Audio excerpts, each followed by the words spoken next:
to eradicate, a disease called lymphatic filariasis. This disease is most commonly seen in Southeast Asia and Africa, affecting over 120 million people in 73 countries. Although the transmission of this disease has dropped by 43% in the last 10 years, it is still the second leading cause of disability worldwide. In its extreme form, it's known as elephantitis, characterized by extreme swelling of the limbs. I'm reporting from a research lab where 2 representatives of the World Health Organization have agreed to share with us some more information about this disease. Thanks so much for being here today, Kelsey and Megan. Can you just start by giving us an overview of what this disease is? Thanks, Carly. So, lymphatic filariasis is caused by a parasitic worm that attacks a person's lymphatic system.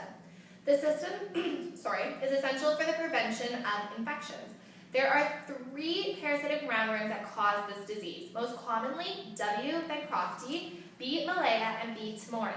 The transmissions of these parasites is by vector, meaning they're carried by insects, in this case, mosquitoes. Most commonly, this infection is acquired during childhood, and years later, when the disease is in its later stage, do symptoms arise. Okay, so another reason we're really focusing on this disease is because it's often asymptomatic, meaning that although the disease is present, there's often no signs showing. Commonly found in Asia is the tropical pulmonary esophageal symptom, which is caused by the presence of the parasite. If this has occurred, the victim will present with coughing, shortness of breath, and wheezing. So many people have heard of elephantitis, the swelling that accompanies this disease. Yes. That is one of the symptoms. Yes. Lymphedema, or the swelling of the lymphatic system, only happens in a small percentage of those that are affected. Most commonly, this occurs in the legs, but it can happen in the arms, breasts, and genitalia.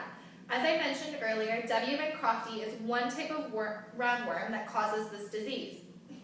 And in men, it can lead to a condition named hydrocele. Okay, which is the swelling of the scrotum.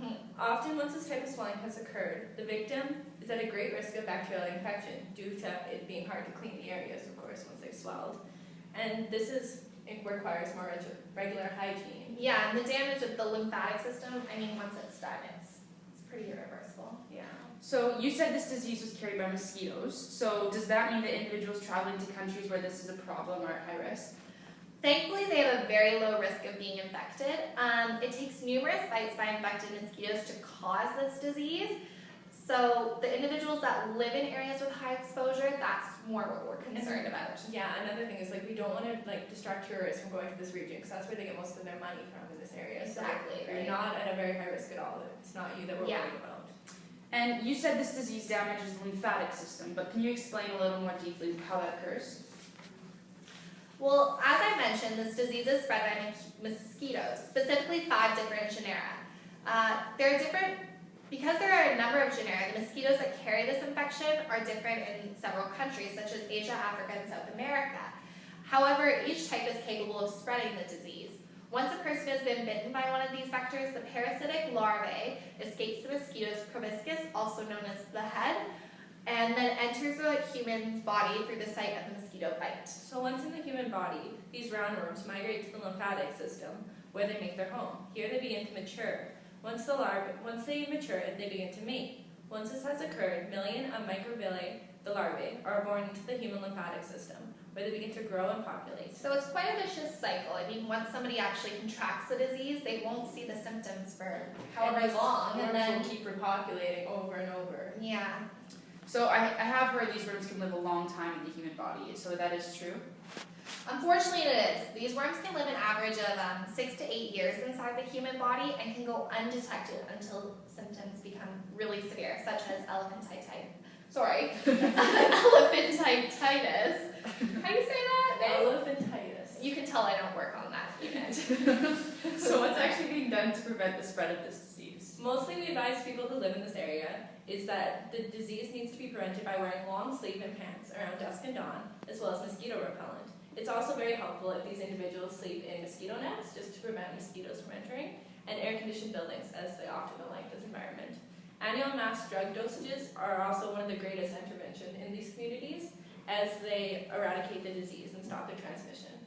Okay, and what tools are used to actually diagnose those people who have this disease? See, it's first important to gather the individual's history to examine if they are at high risk for this disease, and this is based on vector exposure. So, for example, during rainy season in a high populated jungle area, those individuals those are the ones that we're looking at. So through the use of a microscopy, we are able to identify larvae. The larvae in the individual's blood smear. It is best if a thick smear is taken and then stained with gyesma or hemotoxylin. Interestingly enough, it is best if these samples are taken during the night because this is when the worms begin to circulate throughout the human body. So normally they reside in the lymphatic system, in the organs and in the vessels, and don't come out. But this is what they do at night, they circulate, and it's called nocturnal periodicity. However, once lymphedema has occurred, the larvae are often absent from blood samples. Another thing that we've been using is, Megan's actually been working on it, is antigen detection. And it's when the worms are alive. What? Do you want me to take over this? Yeah. Antigen detection is another useful tool in diagnosing a victim. However, it can only be done when the worms are alive and not when they are dead. The most useful antigen test is the immunochromatographic test, or ICT as it is commonly known. This test is very useful as it is mobile, inexpensive, and takes very little time, often only 10 minutes. We use this to detect the presence of the worms by using antigen bonding, and if this is there, a signal will be given and change of color will occur. Another means that we're using is ultrasound, yet it's slightly more expensive, so that's difficult with all the funding that we've been getting. But W. Bancrofti is able to be detected through the method in the scrotal lymphatic, as it has specific flailing movement patterns, often known as the Filariases dance sign.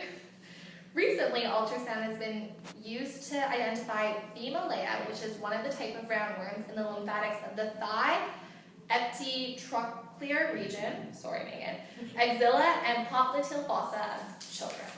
It sounds like quite the ordeal. So is there actually any treatment for these individuals? This is the most important form of treatment is to prevent this disease from spreading, as an individual's lymphatic system is compromised long before symptoms show, if they do at all. Even if treatment is provided, often the damage done to an individual's lymphatic system is irreversible.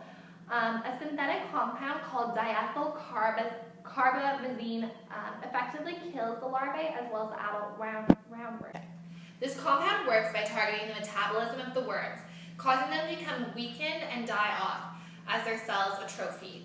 This can be given in a single annual dose or over time in smaller doses. Another drug available is ivermectin, which is an antiparasitic drug which targets only the microfilariae and kills them off by paralyzing their muscles and nerves. Although it does not kill adult worms, it often sterilizes them, and once this has occurred, reproduction does not continue, which slows the progression of this disease.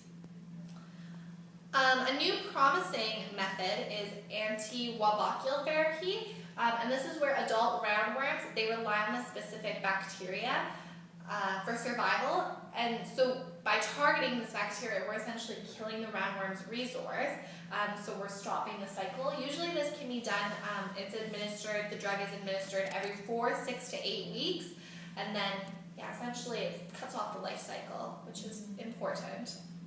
So yeah. It sounds like a lot of big advancements have been made then. Yeah. That's our goal. Ultimately we wish to eradicate this disease.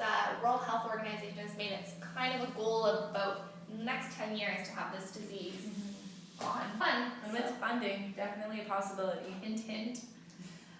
Well, thank you, Carlene, for letting us share our little blurb about this disease, and we appreciate it. Thanks so much for being here. They've also prepared an informational video to continue to spread awareness about filariasis worldwide. So let's take a look.